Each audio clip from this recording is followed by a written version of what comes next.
lebih segalanya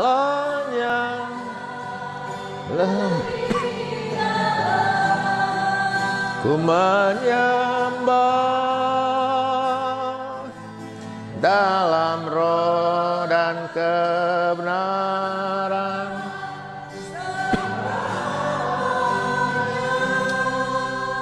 Kita bersatu dalam doa. Bapa yang baik, Bapa yang kami kenal dalam nama Tuhan Yesus Kristus, terima kasih untuk kesempatan yang masih Tuhan beri lagi. Hari ini kami boleh beribadah memuji Tuhan. Kami boleh menaikkan pujian, mencari wajah-Mu, menyembah Tuhan, dan sebentar mendengar kebenaran firman-Mu.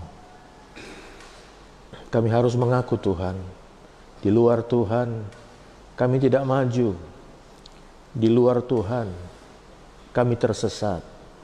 Itu sebabnya lewat kebenaran firman-Mu kami terus dibaharui, kami terus dibasuh Tuhan, dan diberikan jalan keluar. Sejauh mana tayangan ini boleh disaksikan, sejauh mana suara pemberitaan firman boleh terdengar, demikian juga bagi kami yang ada di tempat ini. Biarlah kesana juga Tuhan memerintahkan berkat, sukacita, kehidupan, pemulihan, kesembuhan, dan juga kuasa keselamatan. Berfirmanlah Tuhan. Dalam nama Yesus kami bersyukur berdoa. Haleluya. Amin. Puji Tuhan, saudara. Haleluya. Selamat datang buat kita semua.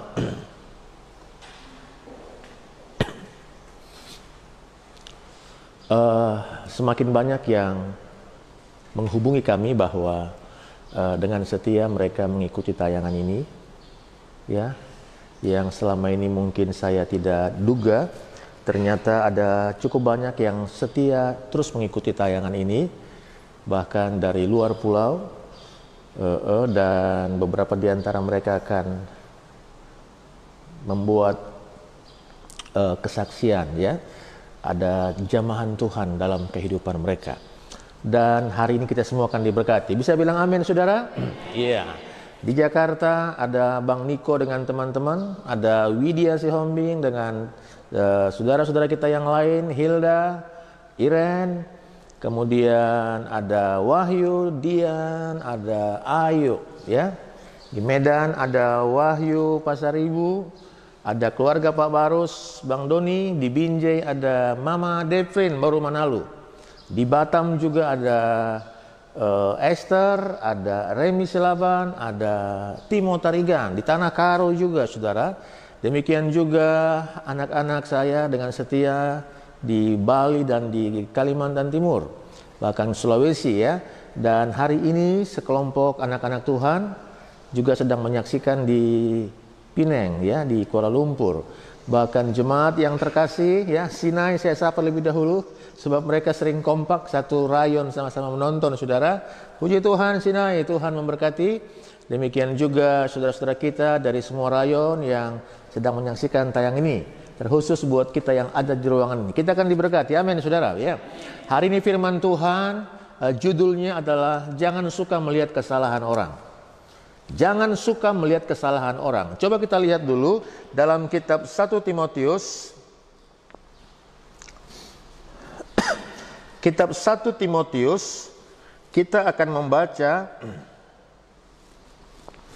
di dalam pasal yang keempat. 1 Timotius 4. Kita akan membuka di dalam ayatnya yang ke-16.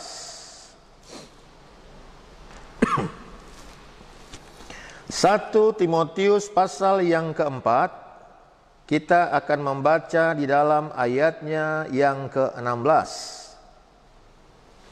Ayo. Yang di rumah baca sama-sama. 1 Timotius 4 ayat 16.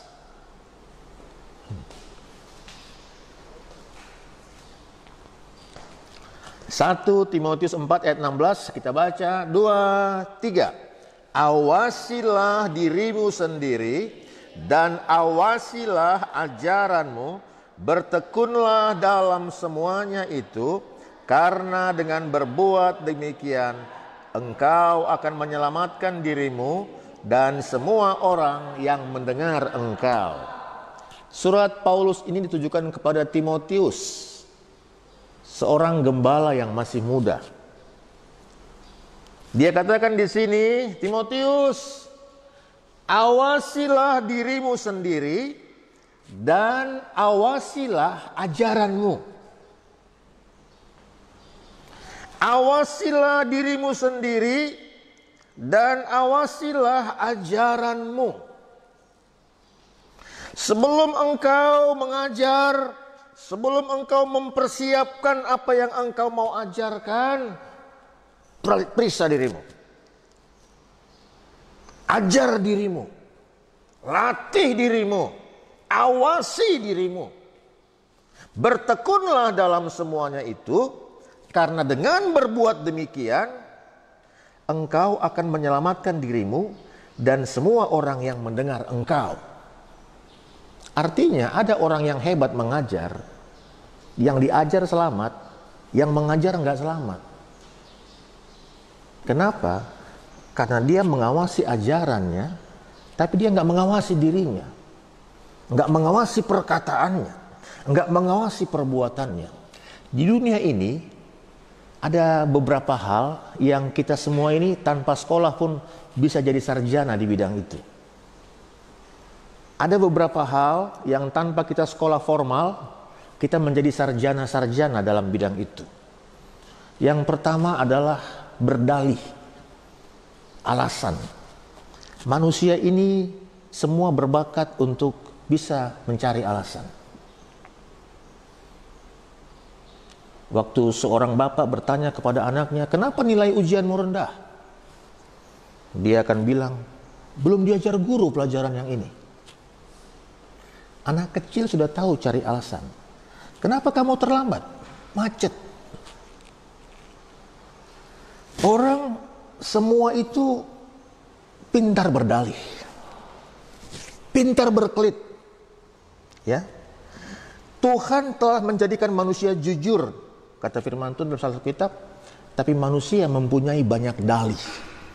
Semua kita punya bakat untuk beralasan, lupa dan lain sebagainya. Yang kedua, hal-hal di mana kita nggak perlu belajar, tapi kita mahir di sana, adalah melihat kesalahan orang. Ada satu ilustrasi tentang seorang bapak yang sangat bengis. Di meja makan dia suka marah-marah.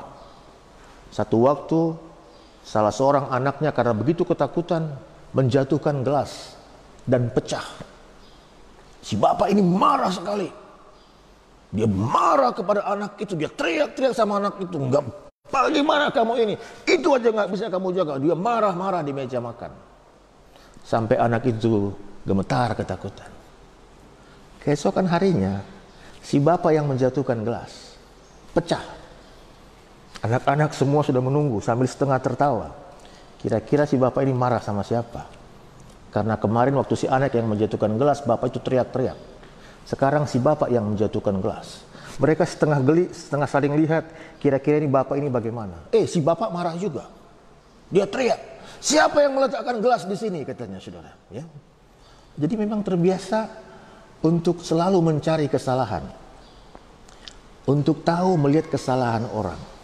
Dalam ayat yang kita baca ini saudara ya, sebelum Timotius mengajar orang lain, dia bilang, Paulus bilang, awasilah dirimu.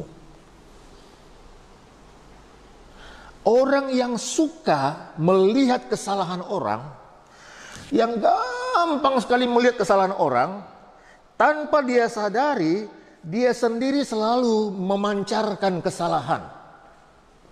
Orang yang bisanya hanya menyoroti, mencari yang negatif, seperti mata lalat ya, yang di tengah kebun bunga pun dia mencari-cari sampah. Orang yang selalu mencari-cari kesalahan, yang melihat kesalahan, yang suka mencari-cari kesalahan, tanpa dia sadari, dirinya selalu memancarkan kesalahan. Dirinya selalu menunjukkan kesalahan demi kesalahan. Sementara orang yang suka mencari kebaikan dalam diri orang lain, Mungkin sadar atau tidak, orang selalu melihat kebaikan di dalam diri orang tadi, yang selalu mencari kebaikan dalam setiap orang. Saudara, siapapun kita pasti punya kekurangan.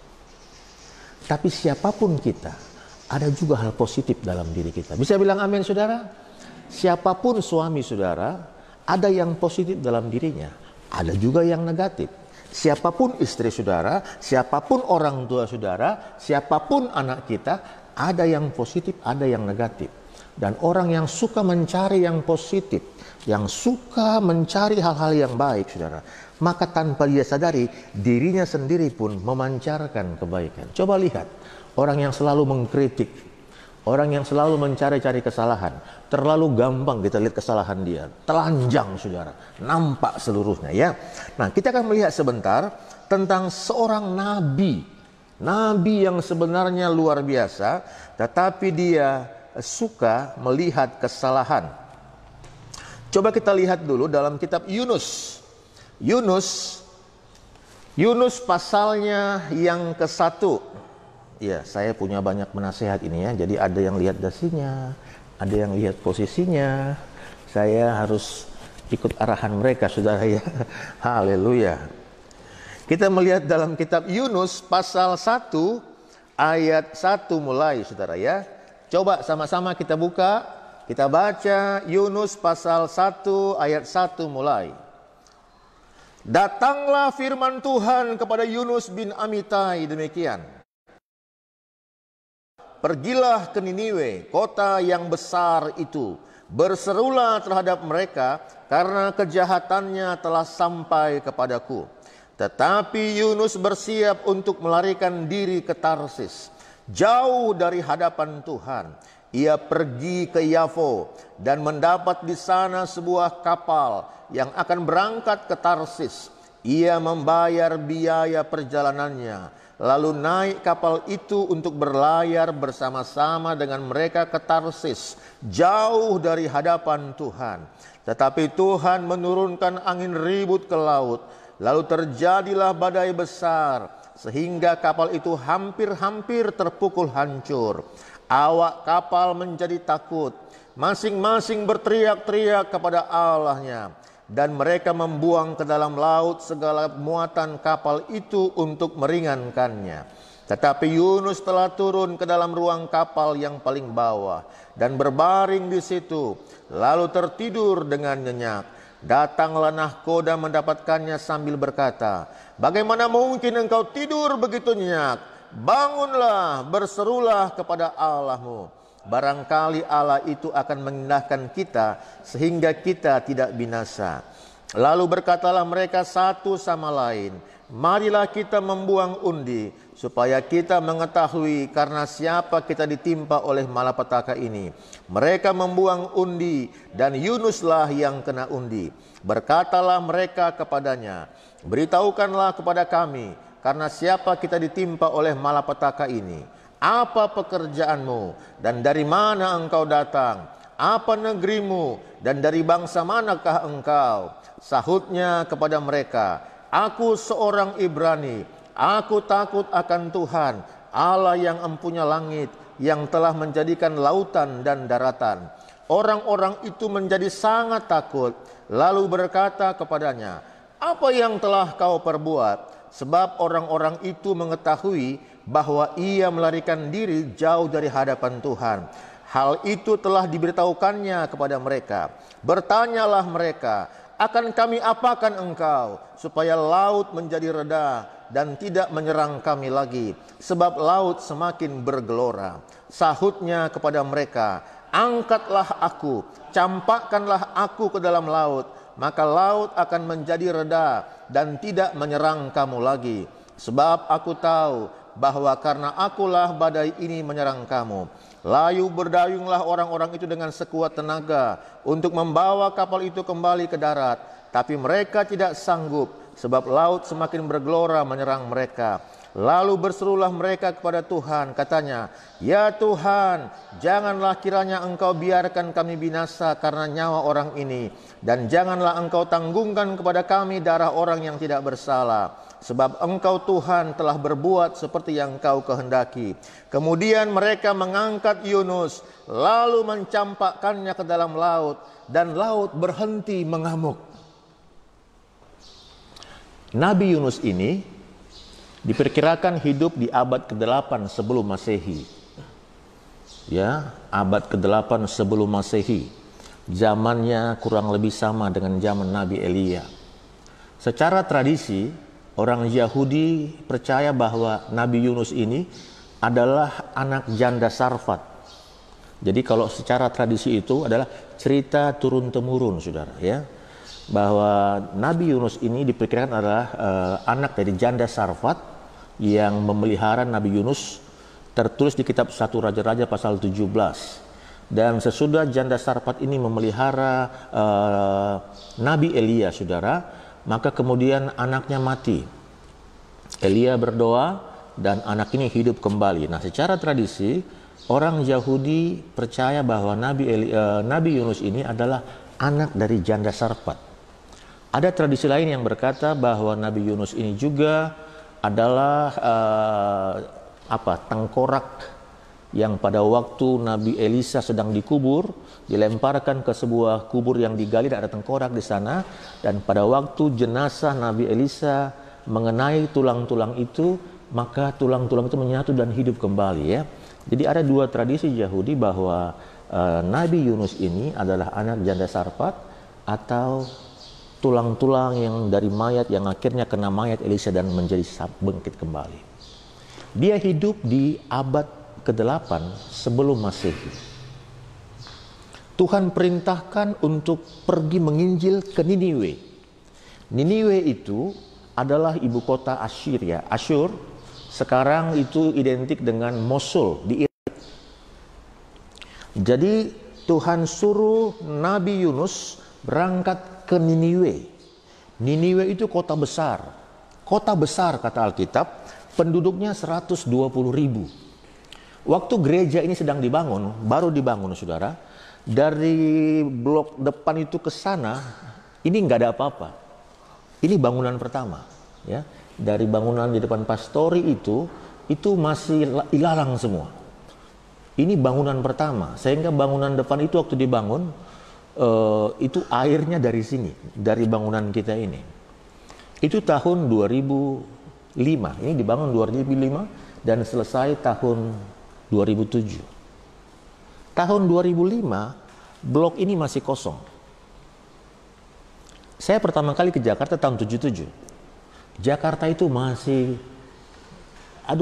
banyak sekali tanah lapang, banyak tanah kosong, lalu lintas masih sepi. Kenapa? Tahun 1977, abad ke-20, tahun 1977, sekarang sumber macet. Nah, abad ke-8 sebelum Masehi, Niniwe sudah berpenduduk 120.000. Udah kota yang sangat besar.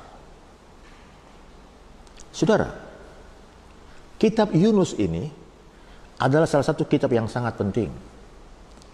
Dalam perayaan Yom Kippur, ya, 2 minggu kita dengar firman Tuhan tentang perang Yom Kippur, yaitu hari penebusan. Dalam perayaan Yom Kippur, perayaan agama terbesar di Israel, maka kitab Nabi Yunus ini itu wajib dibaca dalam bahasa Ibrani sepanjang pasal 1-4. Jadi kitab Nabi Yunus ini salah satu kitab yang sangat penting. Nah, Tuhan suruh dia dari Yerusalem berangkat ke Niniwe, ke utara. Tapi Yunus pergi ke Yafo. Jadi dia harusnya bisa lewat jalan darat ke utara, tapi dia pergi ke pelabuhan. Yafo itu sekarang adalah Jaffa, ya, pelabuhan di pertengahan Israel. Dia pergi ke Jaffa untuk beli tiket dan berangkat ke Tarsis ke bawah. Tuhan suruh ke atas bisa lewat darat, tapi dia ke pelabuhan jalan air menuju ke Tarsis. Kenapa? Karena pada waktu zaman Nabi Yunus ini hidup, saudara, maka Asyur ini adalah musuh Israel. Asyur ini atau ibu kotanya Niniwe ini, saudara, adalah kota yang jahat. Kota penuh pertumpahan darah. Dalam kitab Nahum dikatakan bahwa setiap hari ada mayat-mayat yang bergelimpangan, perampok-perampok merajalela, pembunuh-pembunuh merajalela, sehingga kitab Nahum berkata orang sering tersandung kepada mayat. Mayat-mayat itu berserakan. Kota jahat, kota sundal, kota yang begitu jahat. Saudara, kira-kira kalau Tuhan jumpakan saudara dengan orang yang sangat terkenal jahat, ya, betul-betul jahat, dan Tuhan saudara melayani berjerilah, kira-kira bagaimana? Nah, Yunus di posisi itu. Tuhan katakan dalam ayat 1, bangunlah, pergilah ke Niniwe, kota yang besar itu. Berserulah terhadap mereka, karena kejahatannya telah sampai kepadaku. Yunus tidak mau. Kenapa? Di mata Yunus, Niniwe itu jahat. Orang yang suka melihat kesalahan orang lain, artinya memang dia nggak bisa melihat yang positif. Lihatnya yang jahat aja. Nggak bisa memuji orang. Carinya kelemahan orang saja. Orang yang seperti itu cenderung gampang untuk meninggalkan Tuhan. Dan kalau sudah meninggalkan Tuhan, lama-lama gampang mempersalahkan Tuhan. Suami yang suka kali melihat kesalahan istrinya, nggak bisa memuji istrinya, tidak ada yang positif dalam diri istrinya, orang ini akan gampang meninggalkan pelayanan. Sama, seorang istri yang hanya bisa melihat kekurangan suaminya, tidak pernah memuji atau menghargai suaminya, dia juga gampang meninggalkan pelayanan dan lama-lama menyalahkan Tuhan.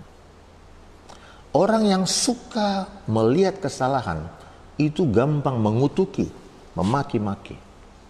Satu waktu ada sebuah universitas di Amerika membuat sebuah penelitian tentang seorang yang selalu kasar, memaki-maki, mengutuk-ngutuk. Lalu kepada orang ini diberikan sebuah selang di mulutnya. Jadi dia dengan hawa dari mulutnya, itu uapnya itu ditampung, saudara. Ditampung uap dari mulut, tampung. Uap dari hawa mulut ditampung. Hawa seorang yang suka memaki-maki dan mengutuk ditampung. Kemudian dicampur dengan makanan, babi. Jadi dicampur uapnya itu dengan makanan babi. Dibedakan, ada yang diberikan makan itu, ada yang tidak campur dengan itu. Maka babi yang diberi makan dengan campuran uap dari mulut orang itu mati, saudara. Ternyata uap dari mulut seorang penghujat yang selalu memaki-maki itu punya daya racun mematikan. Ada penelitian lagi di Jepang tentang satu area tanaman bunga dan buah yang setiap hari disumpahi tanaman itu, disumpahi. Dan kemudian habis disumpahi, didengarkan suara musikan yang syair-syair itu tentang neraka, kutuk, hujat, maki. Dibuat seperti itu. Yang satu lagi selalu dipuji tanaman itu. Kemudian sesudah dipuji, diperdengarkan alunan musik-musik klasik, musik-musik yang merdu. Tanaman yang pertama itu layu dan kering. Ternyata tanaman pun bisa bereaksi. Pada waktu sering mendengar hujatan, sumpah serapah, caci maki, kata-kata yang jahat, dia layu. Sementara tanaman yang sering dipuji, engkau tanaman yang baik, engkau bunga yang indah, engkau sangat memberkati, diperdengarkan musik yang harmoni, saudara, tanaman itu segar sekali. Padahal diberikan jumlah air yang sama. Ada di area yang kurang lebih sama, saudara. Alangkah dahsyatnya perkataan. Bayangkan kalau kata-katamu ibu kepada anakmu adalah sumpah serapah. Bayangkan ibu kalau kata-katamu kepada suami adalah sumpah serapah. Alangkah layu semangat hidupnya. Kering, gersang. Bayangkan Bapak kalau kata-katamu kepada anakmu adalah sumpah serapah, mencari-cari kesalahan terus, maka layulah semangat hidup anakmu. Nah, Yunus tidak mau pergi ke Niniwe. Dia berangkat ke Tarsis. Dia belakangi Tuhan. Kenapa? Karena di mata Yunus, Niniwe itu jahat. Niniwe itu musuh. Kota sundal, kota pembunuh, kota jahat, kota perampok. Dia nggak mau. Dia belakangi Tuhan. Dan dengan kuasa Tuhan datanglah badai, menghantam kapal tempat Nuh sedang ikut berlayar. Yunus bilang apa, saudara? Yunus, maaf ya, bukan Nuh, Yunus. Yunus bilang apa? Lemparkanlah aku ke laut. Dia lebih pilih mati, saudara, daripada minta ampun sama Tuhan. Dia lebih pilih mati daripada mengikut Tuhan. Ya. Dia lebih pilih mati daripada mengakui dosanya kepada Tuhan. Ada seorang pengacara terkenal di negeri pernah berkata, ada dua hal yang paling susah dikerjakan oleh manusia normal, katanya. Yang pertama adalah mengakui kesalahannya. Dan yang nomor dua, bayar hutang. Ada dua hal yang manusia normal susah lakukan. Mengakui kesalahannya dan bayar hutang. Nah, Yunus daripada mengakui kesalahannya sama Tuhan, dia bilang, lemparkan aku ke laut. Yang lain nggak mau, mereka mendayung terus. Tapi badai terus bergelora. Terakhir, Tuhan ampuni kami, kata orang itu. Mereka lemparkan Yunus ke laut. Begitu sampai ke laut, badai reda, saudara. Jadi pada waktu terjadi badai kehidupan yang luar biasa dalam hidup kita, mari kita memeriksa diri. Tadi malam kami besuk kepada seorang jemaat, mungkin sedang menyaksikan tayangan ini, yang sudah kurang lebih mungkin hampir setengah tahun tidak beribadah. Ternyata 2 malam lalu mereka dirampok, saudara. Jam 11 malam dirampok, kemudian perampok sudah menancapkan pisau di leher. Jam 11 malam mereka dihentikan, kemudian dipecahkan kaca mobil dan pisau sudah di leher, saudara. Akhirnya sekian belas juta uang diambil, handphone diambil. Tahu apa yang beliau katakan? Tuhan masih sayang sama saya. Tuhan tegur saya karena saya lama nggak ikut beribadah. Kadang-kadang pada waktu badai kehidupan datang dalam hidup kita, adalah cara Tuhan untuk mengingatkan saya dan saudara kembali sama Tuhan. Nuh disuruh ke Niniwe, dia berangkat ke Tarsis, dia belakangi Tuhan, dia pergi jauh dari hadapan Tuhan. Kenapa? Karena matanya melihat kesalahan orang Niniwe. Kita lanjut, saudara. Dalam pasalnya yang ketiga, Yunus pasal yang ketiga, kita melihat dalam pasal ini, Yunus 3 ayat 1, datanglah firman Tuhan kepada Yunus untuk kedua kalinya, demikian. Bangunlah, pergilah ke Niniwe, kota yang besar itu, dan sampaikanlah kepadanya seruan yang kufirmankan kepadamu. Bersiaplah Yunus lalu pergi ke Niniwe. Jadi kita lihat, saudara, tadinya Yunus dari Yerusalem. Yerusalem itu kurang lebih di peta Israel, ya. Kalau peta Israel itu ibaratkan seperti pangkal siku ini ke atas, dia memanjang ke atas. Israel itu bentuknya itu seperti memanjang ke atas begini, saudara. Nah, Yerusalem itu kurang lebih di tengah. Yafo itu di tengah, Java itu di tengah. Tuhan suruh dia ke Niniwe. Dia berangkat ke Tarsis. Di tengah jalan badai datang, dia dimakan ikan. Kalau saya melihat ayat-ayat ini, ikannya membawa dia mengarah ke arah Niniwe, saudara. Karena nggak diceritakan lagi dia berangkat lewat darat atau lewat kapal. Jadi ikannya mungkin membawa dia ke arah Niniwe. Dimuntahkan di pantainya, saudara. Tuhan bilang dalam pasal yang ketiga, ayat 1, datanglah firman Tuhan kepada Yunus untuk kedua kalinya, demikian. Bangunlah, pergilah ke Niniwe, kota yang besar itu, dan sampaikanlah kepadanya seruan yang kufirmankan kepadamu. Bersiaplah Yunus lalu pergi ke Niniwe sesuai dengan firman Allah. Niniwe adalah sebuah kota yang mengagumkan besarnya, 3 hari perjalanan luasnya. Mulailah Yunus masuk ke dalam kota itu sehari perjalanan jauhnya, lalu berseru, 40 hari lagi maka Niniwe akan ditunggang balikkan.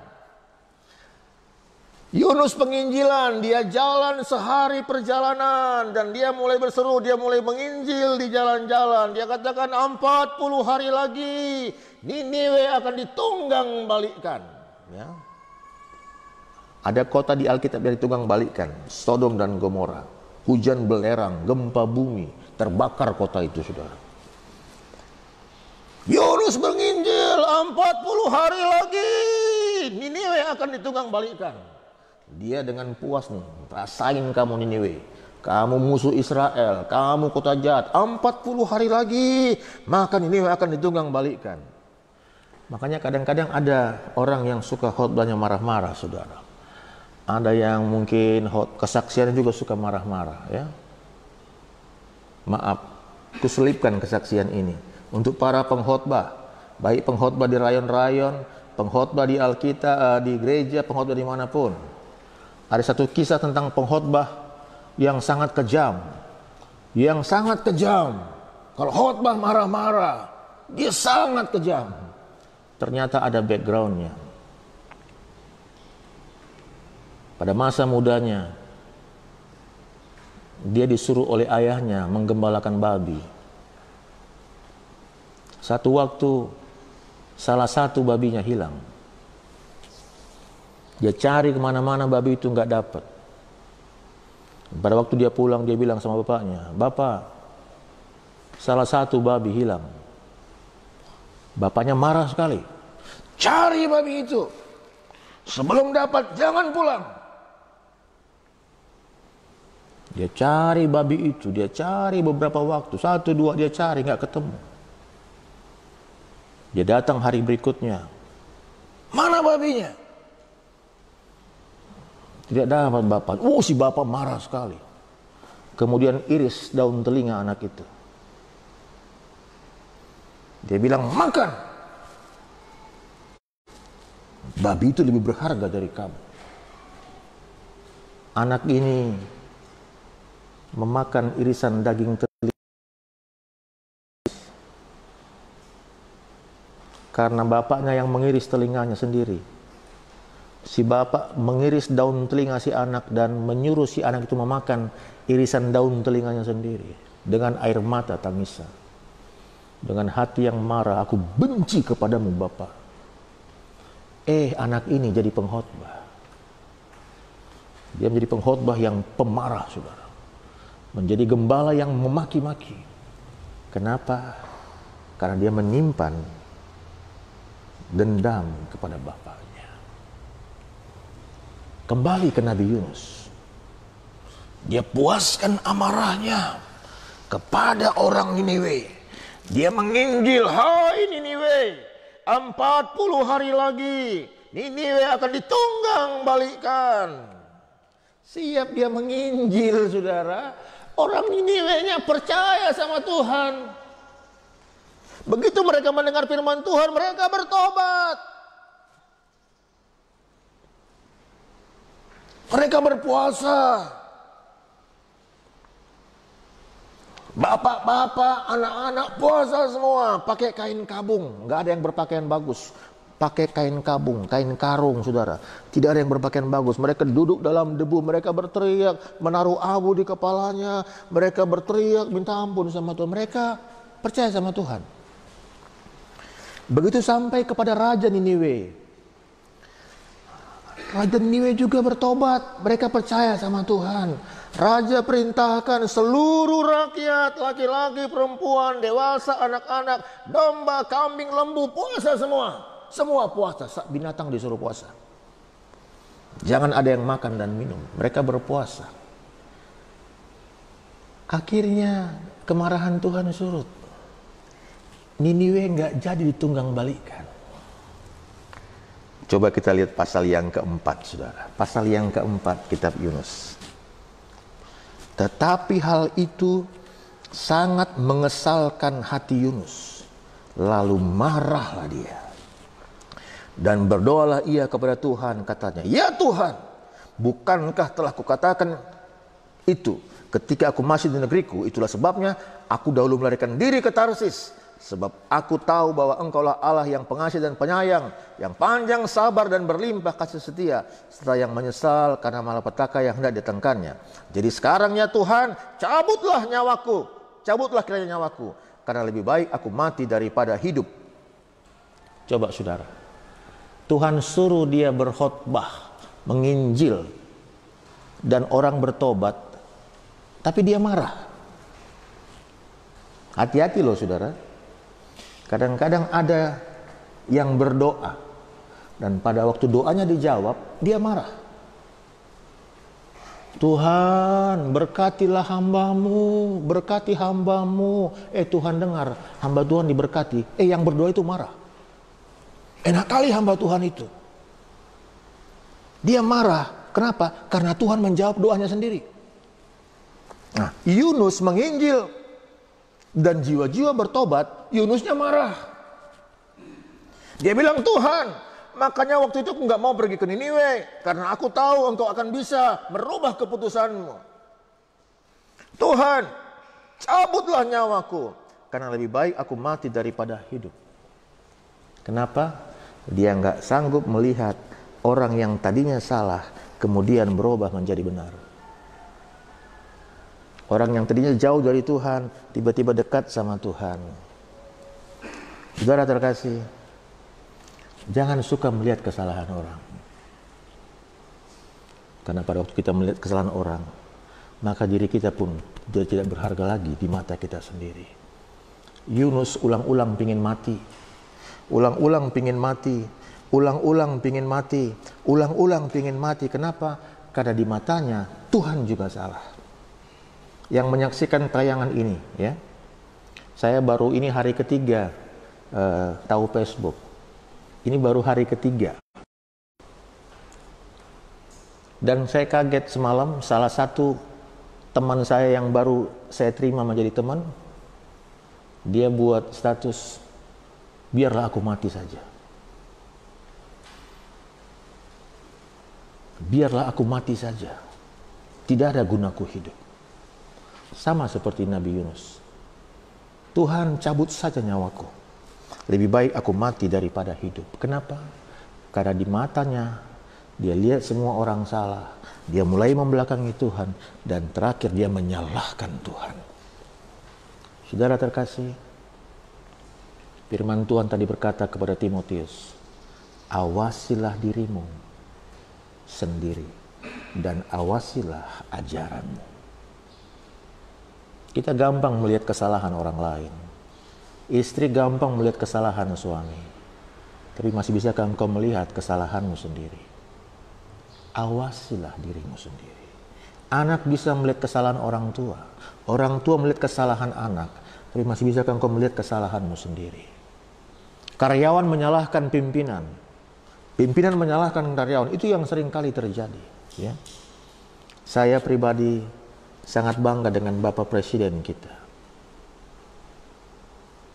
Dia pasti punya kesalahan, tapi hampir tak kelihatan kesalahan itu. Kenapa? Karena Bapak Presiden yang kuhormati itu selalu mencari kebaikan dalam orang lain. Makanya hidupnya penuh dengan kebaikan, saudara. Mari kita berubah. Mari aku berubah.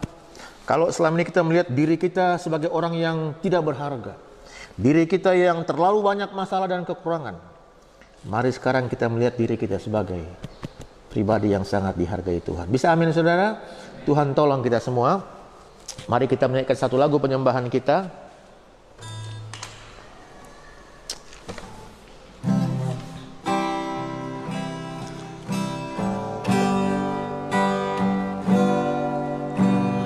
Belum pernah ada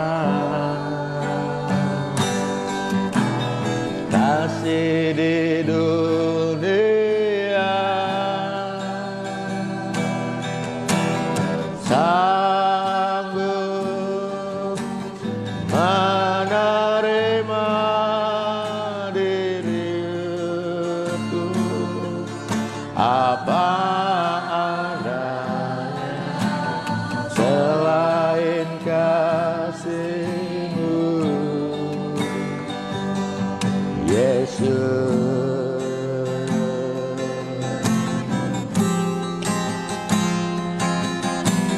takkan ada lagi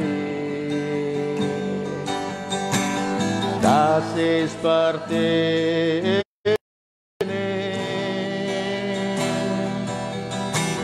sanggup mengubahkan hidupku menjadi baru selain kasih-Mu, Yesus.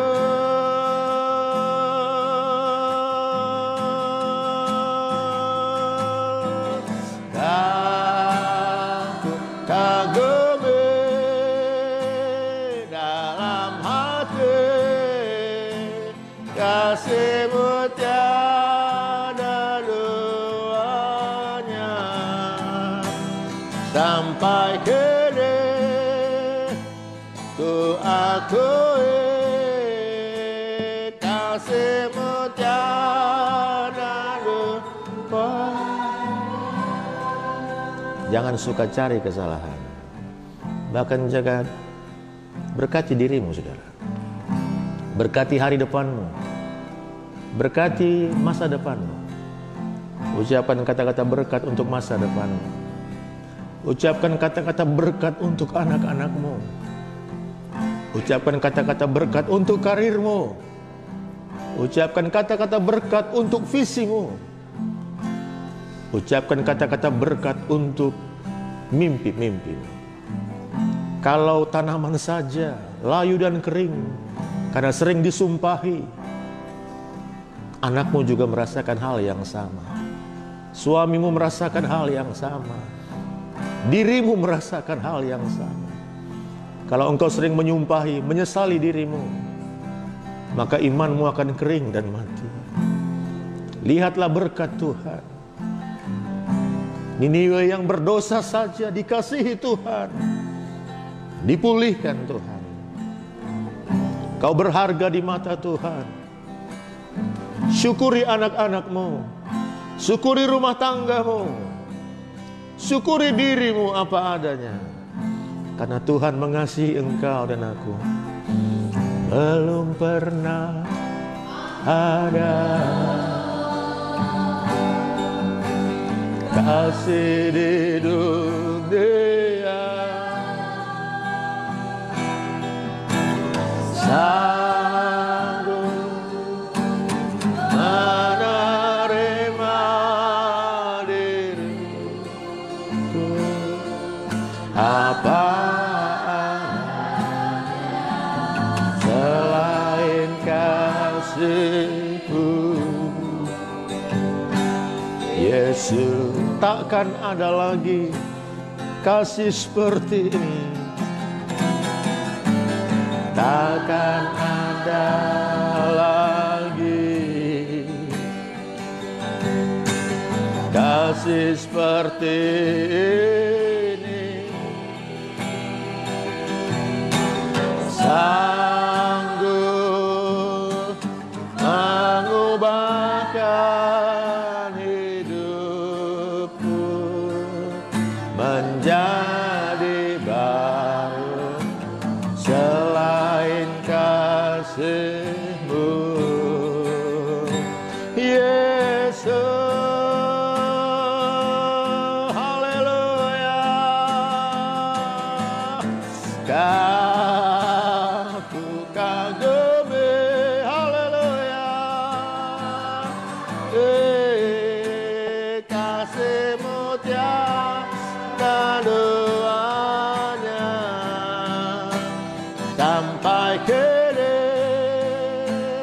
ku akui kasih-Mu tiada. Kau ku kagumi, aku kagumi dalam hati, kasih-Mu tiada duanya,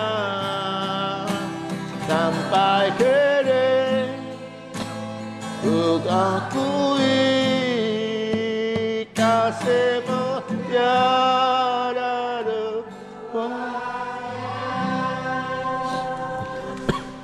Haleluya. Haleluya, haleluya. Haleluya, haleluya. Haleluya, haleluya. Terima kasih Tuhan. Terima kasih Tuhan. Engkau yang mengasihi Niniwe, kota yang jahat, kota sundal. Engkau mengasihi kota yang banyak pembunuhan di sana. Engkau juga adalah yang mengasihi kami, mengasihi diriku apa adanya, mengasihi saudara-saudaraku apa adanya. Engkau tidak mengingat-ingat dosa dan pelanggaran kami. Pada waktu kami datang mengaku dan meninggalkan dosa kami, datang kepada Tuhan, menyesali hidup kami dan sungguh-sungguh bertobat Tuhan. Terima kasih untuk kebenaran firman-Mu. Saudara-saudaraku yang sedang menyaksikan tayangan ini, saudara-saudaraku yang ada di ruangan ini, Tuhan, mungkin ada yang begitu marah dengan keadaan, melihat begitu banyak kesalahan di mana-mana. Tapi siang ini kami mau berubah Tuhan. Kami mau mencari anugerah Tuhan dalam setiap situasi. Kami mau mencari rencana Tuhan dalam setiap keadaan. Kami mau memuji Tuhan. Terima kasih Bapa. Kalau ada yang putus asa, biarlah dia dihiburkan Tuhan. Bahwa mata Tuhan tertuju kepada kami. Mata Tuhan tertuju kepada orang-orang yang merindukan Engkau. Saudaraku yang sedang ada sendirian menyaksikan tayangan ini, yang tidak punya siapa-siapa di sekitarnya, Tuhan hiburkan dia, tolong dia Tuhan. Anak-anakku, jemaat Tuhan, semua dimanapun berada, biarlah mendapatkan lawatan Tuhan lewat kebenaran firman-Mu. Pulihkan kami dalam nama Yesus.